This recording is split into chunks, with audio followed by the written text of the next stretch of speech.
Hello, lovely. This is Into the Hen House, a podcast for moms with littles. We are joining our voices to a revolution of remembrance. And as mothers, we are rising together and choosing to live, birth, and mother from a place of internally sourced power and deep connection.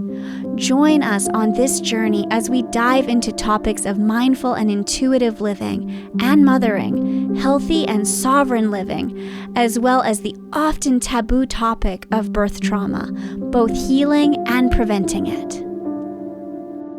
We are your hosts, Andrea, Caitlin, and Chantal. And if you're ready, it's time to jump into the hen house. Welcome back, everyone. We're so excited that you're here. This is part 2 of our conversation with Anastasia Voron, who is a maternal mental health therapist. And if you have not listened to the first half, definitely pop back to last week and get all of that. And definitely also go follow her online because she's doing such amazing things in the world. So I'll say it again at the end, but in the show notes, you'll find all her info and all of that. So thank you so much for this warm welcome. I'm so happy. I am absolutely loving this conversation and my eyes are watering, but I think that's all happy. Anyways. Happy tears. I'm laughing too much. I'm too happy. But all right, well, let's jump in. So we had talked about matrescence and some of the issues that moms are talking about and stuff like that. But let's talk a little bit about therapy at this point, because there's things moms whisper on the playgrounds and that, but there's so much fear surrounding talking about it or getting help because they're worried that some might be worried that they'll be medicated. Some might be worried that they'll lose their child. Some might be worried about immigration status. Yes. Some might be worried about it maybe just feels too shameful. But can you kind of talk about this a little bit? Maybe talk about some of the misconceptions. How does it actually work? Like, and all of that. Just because I feel like when people understand what it actually looks like, it's easier to trust the process with it. Absolutely. Such an important question. First and foremost, I think you're absolutely right. Moms worry about being judged, coming off as unstable, coming off as incapable. When they do speak up, they're often met with, that's normal. Sure, things may be common, but normal should never be the end of the conversation. Care should be a place where things that are normal are met with compassion, care, curiosity, a place for real conversation, expert care, meaningful connection, and just a reminder of self. There is just so much stigma around moms needing to enjoy every moment. And so many people have these internalized ideas and messaging about what motherhood should be like, right? Should is a cognitive distortion. Yeah. But it's really distressing and scary when it's not all roses. Many moms have had traumatic experiences with healthcare providers. I hear about it in therapy. Yeah, me. Yeah. That's part of what launched this podcast. Yes. Was an atrocious experience. Absolutely atrocious. Like the abuse that they put me through was insane. And it's not all doctors, it's not all hospitals, it's not all experiences, thank God. And I just said, oh my God, this is not okay. And then afterwards, no one wanted to hear it. They said, oh, you must have done something wrong. What did you do to upset them? And I'm going, yeah, no, sorry. Like it's somehow your problem, your fault. I am so grateful for your openness and vulnerability and sharing your story. And because I know that there are listeners out there who can't talk about it, who it's scary to talk about, or they do feel like it's their fault. They have internalized that. It's so powerful that you're talking about this. Yeah. And that's the thing too, like when I was in the hospital, I was listening to the language people were using towards me and about me, and I'm going, whoa. Like, if I believe half of this poopies that they're telling me, in case there's little listeners, little ears behind the phone. These are big poopies. These are big poopies. But it's like, wow, if women believe this, it's so destructive. Like, how many times I got told I was lazy or a raging bee, things like that. And that was because I didn't want to sign paperwork while I was pushing. And I'm like, this is not the time. No. Thank you. I'm not signing paperwork right now. Go away. Absolutely. And it's like, and women in labor do a lot of things, but I'm Canadian and seriously like the nicest person almost in the whole world. And I was like, that's funny that I got labeled as that. Yeah. I'm like, but that was just so that they could, it was interesting. And I'm going, well, that's ridiculous. But I'm going, how many women have this happen and leave going, wow, I'm so lazy. That's why things didn't go well. Oh, I'm insane. Or I don't know my own body and things like that. And it's like, wow, the messaging it can be really wild when you actually hear it. Absolutely. It can be ridiculous, to use your word, and also it can be so traumatic. This part can be so traumatic, and it can have a massive impact on your ability to trust providers, to disclose at all. In some cases, some moms might be worried that their disclosures might trigger their baby being taken away. CPS. Yeah. Also, me had a CPS investigation that got started on me because I was too radical in my perspectives. And the reason is I said, no, I'm not going to do what you're asking for right now, what you're suggesting right now, because I know in my body, I can feel it. And what you're telling me, it's not the case. There's been no indication for this. So right now, I would like to wait and see. And that was, what triggered the investigation, which got dropped. But I am so sorry that you had to. But it was scare tactics. It was power moves. Yeah. It was a lot of things. And I'm going, I know I'm not the only one. And then you get out of it. And my own mother was like, what did you do wrong? You were too obstinate. You were too stubborn. Doctors are wonderful people. All hospital births go well. If it didn't, it's your fault. Here's what we know. Mental health is severely under-addressed. Yes. 1 in 5 moms experience a perinatal mood or anxiety disorder, and up to 80% experience baby blues, which is this time that can happen in the first 2 weeks post-delivery. We need to do better. Yeah. Moms, family members, medical providers, this means supporting the mom and also educating partners and families so they can show up during this time. We should all be aware of what moms are going through in this time.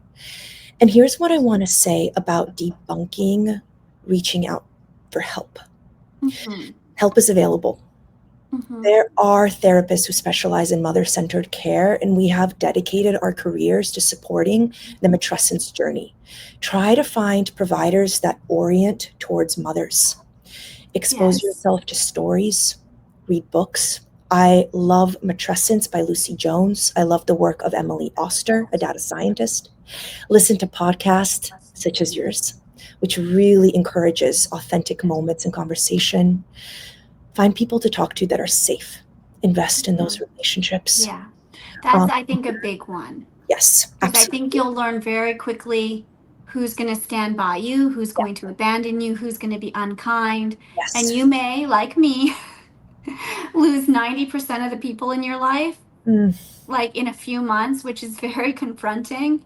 However, all of a sudden there's like, okay, in this echo chamber, you start to find like really lovely voices and really good connections. And I think that they do come if you can trust that trust yourself through the discomfort.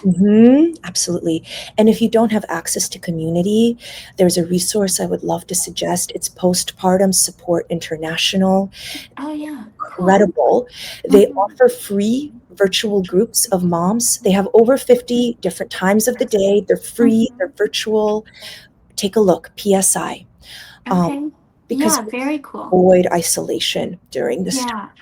Yeah, I'll put that in the show notes too so that people can find that information. Yeah. Yeah, I love that. Yeah. But yeah, I mean it's just I think we have to get past this fear of it's better to get help, and I think most of the time it will, searching for it in the right places, it will end up a better experience than we maybe think it will. Absolutely. Support is out there. Yeah. Now, kind of, you had mentioned a little bit the postpartum, what was it? Postpartum International? Support International, PS. Support International, which has free resources. So if we're talking barriers to care, because there can be a lot of barriers to care, could be lack of childcare, it could be resource issues, whether time or logistics or finances, which I think a lot of families also struggle with. Absolutely. With a new baby, or whether it be capacity or I don't know, any number of issues. How do people kind of work through these issues? What are ways to, I don't know, I'm talking with my hands, to weave and bob around these? Such an important question and such a real, absolutely. I see a clear and painful gap in maternal care. The care system is fragmented, moms are undersupported, stigma around mental health runs deep still, and reliable, emotional, attuned resources can feel hard to find. But mothers deserve care that is as multidimensional, intelligent, and emotionally attuned as they are. Yes. I really reject the idea that motherhood should be navigated alone. Right now, maternal care is siloed and it's reactive, right? And mothers are expected to assemble their own village with no sleep and no map. So here are some ideas. Leverage virtual care that you can do with your baby from home. Use no cost or low cost community resources. I mentioned PSI, incredible place, Postpartum Support International. They offer free weekly support groups, crisis lines, and help connecting to low-cost clinicians trained in perinatal mood and anxiety disorders. The Southern Birth Justice Network put together resources specifically designed for Black birthing people. I highly recommend their Birth Justice Bill of Rights. Midwives and doulas, these are non-medical folks that support birthing people. That can be incredible. Your hospital might offer free birth classes, CPR classes, breastfeeding classes. Seek out local community. This is so important. And for breastfeeding, lactation consultant. Lactation often very helpful. In my experience, private lactation consultant, so much more helpful than anything in the hospital. Yes. That was my experience. It may not be every experience. Yeah. But for me, that was helpful because that was important to me. Yeah. So there are people in the community, and maybe even like while pregnant, start to assemble preventative care information, Absolutely. But sorry, keep going. Yeah, I mean, absolutely. I mean, yeah, preventative care, thinking about what we're prone to, just learning, leaning on your friends as a village. But caveat on this one, if you lean on them, remember that you have to be a villager when the time comes as well. People want a village but don't want to be a villager. Seeking out local community. This one is so important because we need to avoid isolation during this time and having community that feels safe. There's one of the most important studies out there ever came out of Harvard University, and it's so popular because it's over 85 years old, over 85 years of data collection, over 2,000 participants, I think, across the lifespan, clinical intakes, blood work, and Harvard was asking the question, what makes people happy? What constitutes happiness? And after 85 years of data, they were able to conclude that the thing that makes people most happy is the quality of their relationships. Moms need support and community during this time. Yes. And finally, the last one I'll say when we talked about it during our conversation is breath work. Mindfulness, studies show that it's as impactful as anxiety reducing medication. Yeah, I love that. And I'll say too, I have been meditating and doing breath work is maybe a little bit more recent in a more extensive way, but for years. And in the years prior to becoming pregnant, like I meditated and stretched and did movement and like really intentional every single morning, basically without fail for years at a time. And I would meditate for like an hour and then I would stretch but it was a big, long process. And it left me feeling amazing. And then all of a sudden you have a baby and it looks really, really, really different. Yeah. You're like, where can I find a time to just sit in silence? Right. And if you're willing to navigate it looking different, and it might be when they're sleeping, even during a nap. Like sometimes if my daughter is napping, I'll lay and I'll say, maybe I'll get 20 minutes or something, but I can still get this benefit and I can do a little loving kindness meditation. Absolutely. Or I can just breathe, or I can be thankful for my body, or I can just be like, whoa, like what's going well right now? Like, what do I notice? Like, I like that it's quiet right now, or I like the way the sun is coming in through the window, or, and sometimes it might just be for a few minutes and then you'll fall asleep or whatever, right? But yeah. You're talking about breath work and you're talking about mindfulness, which can go hand in hand, but are not, they could be different. Breath work could be this intentional breathing into the diaphragm, having a longer out breath. Mindfulness could be taking a stroller walk and noticing the way the light hits the trees and just being in the here and now. And, I was talking to a friend and she asked me what was a gift of motherhood. And my answer to her was being in the present moment. I was a person who's constantly thriving on productivity. My self-worth was very much determined by how much of a task list I could get done. And now I can no longer critique myself, judge myself by these standards. I have never been so present as I have been in my life. And it's been a gift. Mindfulness has been a gift. Yeah, absolutely. And motherhood teaches a lot of things, whether you want it to or not. That could be a title of a book and I'd read it. Absolutely. Yeah. But yeah, and I think if you're willing to embrace whatever it is, breath work or whatever, looking different, there's so much juicy goodness in there. Oh yeah. And it's really beneficial for babies too, because it's the more regulated mom and dad are, or it's modeling, or mom and mom, or dad and dad, or whoever's taking care of them. Yeah.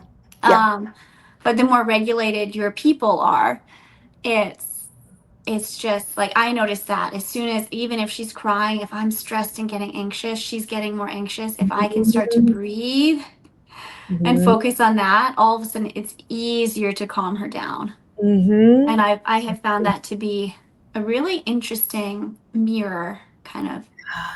Yeah, to check in with that, to have an anchor constantly. Yeah, which has been, and breath for me is really beautiful in that way. Yeah. And easier in the crisis moments than mindfulness for me. Yeah. And we know moms are busy. Finding any time to be mindful, to do a few breaths, it counts. It all counts. Yeah, everything counts. Everything counts. It's, and again, it's not going to look like you Like, know, yeah, like my 2 hour extravaganza every morning, there you go. like pre-pregnancy. Mm-hmm. But so tell me, from your perspective, what happens as mothers become a more supportive community for each other, as mothers rise up out of depression, as we move out of anxiety, as we move out of burnout, and as we move into like embodied confidence Mm-hmm. and nurturing for ourselves and Mm-hmm. for our children. Like what happens? Like what does the world look like when we get there? Oh my gosh. Moms become like absolute phoenixes. This like immortal, legendary bird that is reborn again. Mothers are incredible. I'm in the middle of a documentary about Ina May Gaskin, who's considered the most famous midwife in our nation. Yeah. Yeah. And in the beginning of this documentary, there's a clip of her speaking to a sold out theater. And she asks for a raise of hands. And the question is there anybody here who was not born of a woman? And everyone is laughing. And I love that moment. It's silly, but it just highlights how valuable mothers are. I mean, obviously, and that we should be cared for. So when moms rise out of postpartum struggle, her cognitive load becomes manageable, her emotional reactivity decreases, her attachment strengthens, she can feel more connected and confident, her sense of agency returns, the sense of choice, direction, of personal competence, her capacity deeply expands to be able to enjoy moments and tolerate interruptions without tipping over. And honestly, just a new sense of self forms. It's no longer split between old self and maternal self, but something absolutely new and powerful. Yeah, I love that. And you know what? I hope we get there. Mm-hmm. Me too. It is a process. It's matrescence. And and it all starts with us, right? Like it starts with us and each of us making different choices, making maybe better choices for ourselves, Mm-hmm. not putting ourselves on the back burner of, oh, you're not important. No. And of starting to demand better as far as healthcare providers go as well. To start to demand better and say, you know what? Like, you're not treating me well. I'm leaving. Sorry, I'm not putting up with this nonsense. Like, Yeah. it's not okay. Yes. We're moving on. Absolutely. And yeah, I'm excited, and I hope that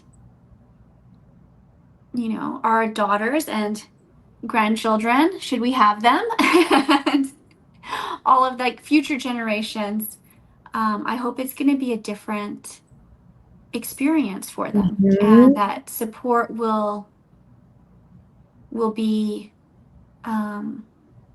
much more available and felt, Mm-hmm. and that they'll be witnessed Mm-hmm. and treated as the divine, beautiful priestess of their own temple that they are. Mm-hmm. I Absolutely. don't know, for lack That's, of a better word, but I can't think of a better word. I had that thought in the middle of the night. I was like, is that not kind of what we are? Like the priestess, Mm-hmm. like the high priestess of our own beautiful temple, which is our Mm-hmm. being, not just physical, but like our whole little Mm-hmm. energetic and What a emotional beautiful and mental reminder. being. I'm like, Yeah. I like that. When we get lost in the daily activities, it's so hard to remember that. But it's so powerful to reconnect with that part of ourselves, Yeah. that northern Yeah. star. Yeah. Mm-hmm. And I think that's something as moms too. It's like just to take a minute to check in and go like, Mm-hmm. how am I? Like, okay, how really, really, how am I? Yeah. Yeah. A Like, compassionate question we could ask: what do I need right now? and then pause long enough to actually get the answer. Yes. There you go. What do I need right now? heading off in another direction. Oh, Wait, did I ask a question? yeah, I know what my baby needs. Let's focus on Right. It's like, wait, have I, let me focus on me for 20 seconds. that. Yeah, And then wait for the answer. there you go. To sit with it long enough. Yeah. Mhm. Yeah. I love that. Mm. Thank you so much. Oh my God, I have This loved this conversation. conversation. Me too. Loved it. Me Thank too. you so much. It Thank you. had so much depth.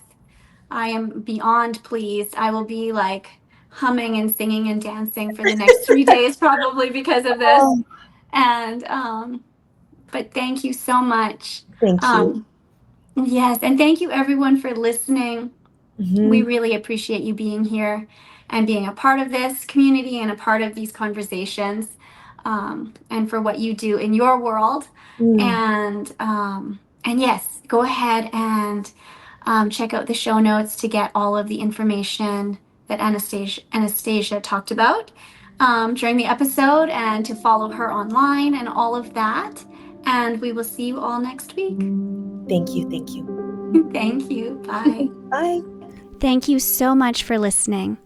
If you are loving this podcast, please go ahead and subscribe and leave us a review. Both of these really help the show. As you go out into the world this week, know that we are sending you so much love and wishing you a wonderful and beautiful day, and we will see you back here soon.